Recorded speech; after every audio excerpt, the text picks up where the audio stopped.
Hello, everyone. I hope you're doing exceptionally well.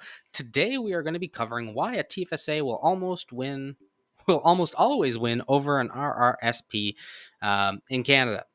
Now, before I get there, just a little disclaimer: I'm not a financial professional. I'm not an accountant. I'm not a lawyer or nothing like that. I'm just an individual that thoroughly enjoys finances, likes teaching it. So I always have to say, consult a professional to ensure that you're getting the appropriate advice for your situation.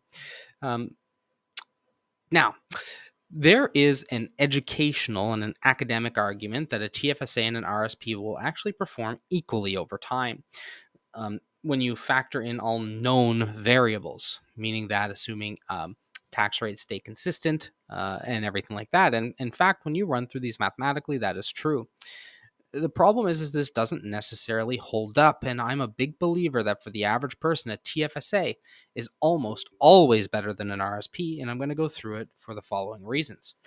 First of all, let's define what is a TFSA and what is an RSP. So first, essentially, an RSP is a deferred tax box. And so both a TFSA and an RSP is a box. So let's look at these boxes. Actually, I can draw. There we go. Look at that. Look at that. That's a nice little square. Okay. So we've got two boxes. Give me a second. I'm just going to go and redraw this box here because my little software makes it a nice and pretty box. Okay, so we are going to make a box, two boxes, all right? So we're going to talk about the RRSP and the TFSA. Okay, so an RSP, you put money into it, so your dollars, basically pre-tax. Now, this isn't always necessarily pre-tax. There's two different ways. It can either be done through your employer contributions where taxes won't be withheld and it'll just be hunky-dory, good to go, and everything's fine, and you don't really have to worry about it tax time. Or you'll be contributing taxable, like basically money that you've already been taxed on, but you'll get the taxes back as a refund. And that'll be a key component later on, because I believe as time progresses, more people are going under those types of plans. It's very rare that there is, group RSPs or anything like that these days. Okay, so it's pre-tax dollars. You put your money in here. Your money grows, tax deferred. Okay, deferred. I probably spelled deferred wrong, but that's okay. Don't worry about it. I'm not a spelling major, okay? And then, of course, when you take money out of it, it gets taxed.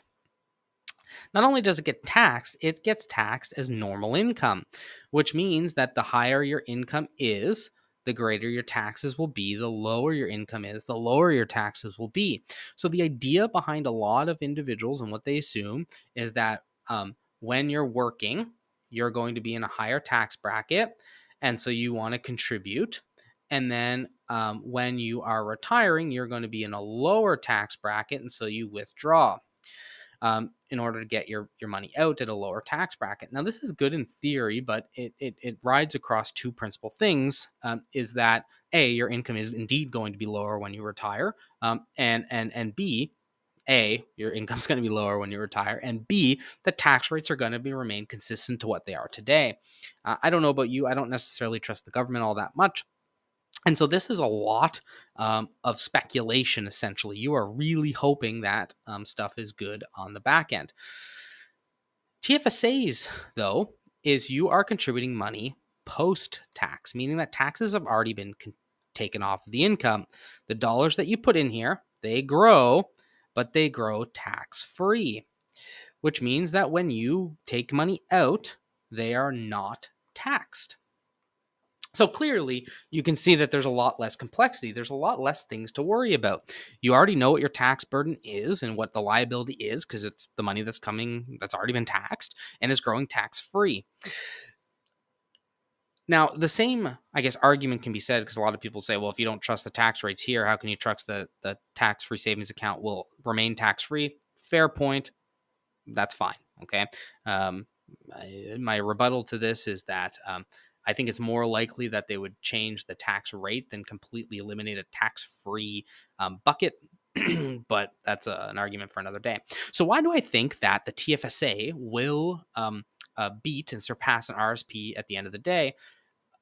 Ultimately, it has to do with the complexity.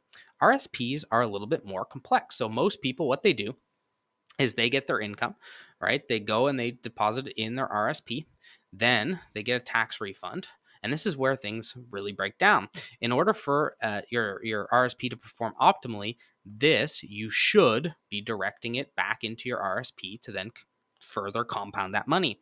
But this isn't what most people do. What most people do is they spend this, and they spend it on trips, they spend it on an emergency fund, they spend it anywhere except for reinvesting it into the RSP account. So you can go ahead and imagine, let's a silly example because it doesn't assume any growth into an account. But let's say you contribute $100, and let's say your marginal tax bracket is $30, 30%. So you would get a refund on this $100 of $30. Okay. You go spend it. So this $30 is now gone. You go try to withdraw this RSP. It gets added to your income, which then gets taxed at 30%. And then, of course, you now have a taxable gain essentially of $30, which now means that you're actually only left with 70. So wait a second, you contributed 100, but now you're down left with 70. That doesn't really make all that much sense, right? This is just human emotion, right? And I understand that people would say, well, don't spend the tax refund, don't do any of this type of stuff. And I'm not arguing that. For somebody who really is cautious and careful with all of their money, the RSP and the TFSA will perform nearly identically, with exception of the taxable component to it. But from an ease perspective, it's so much easier for people to be working with dollars they already know they have because taxes have been taken off, and get back the dollars that they put in plus the gains and the benefits. They don't have to worry about any growth. They don't have to worry about any of that. It just makes sense and it works. So that's why I believe that a TFSA will almost always win over an RSP for the average person.